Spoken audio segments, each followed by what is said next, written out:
मग वाक्य विधीची या निरवडी, विषय आहुती उदंडी, हवन केले कुंडी इंद्रियाग्नीच्या. मग वेदांत सांगितलेल्या विधीच्या पद्धतीने इंद्रियरूप अग्नी असलेल्या कुंडात विषयरूप आहुती देऊन ते यज्ञ करतात.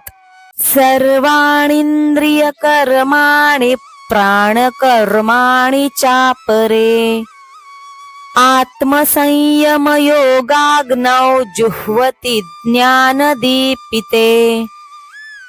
दुसरे कोणी ज्ञानाने प्रज्वलित झालेल्या मनोनिग्रहरूपी अग्नीमध्ये सर्व इंद्रियांची आणि प्राणांची कर्मे हवन करतात, म्हणजे ईश्वराशिवाय कशाचेही चिंतन करत नाहीत. एकी ययापरी पार्था, दोषू क्षाळिले सर्वथा, आणि एकी हृदयारणी मंथा, विवेकू केला. हे अर्जुना, अनेक साधकांनी विविध प्रकारचे यज्ञ करून आपल्या चित्तातील दोष नाहीसे केले आहेत. दुसरे कोणी हृदयाची अरणी करून विवेकाचा मंथा करतात. तो उपशमे निहटिला, धैर्य भारे दाटिला, गुरुवाक्य काढिला बळकटपणे. तो धैर्यरूपी भाराने दाबून, शांतिरूप रज्जूने घुसळून गुरुवाक्य रूपी मंत्राने त्याचे मंथन करतात.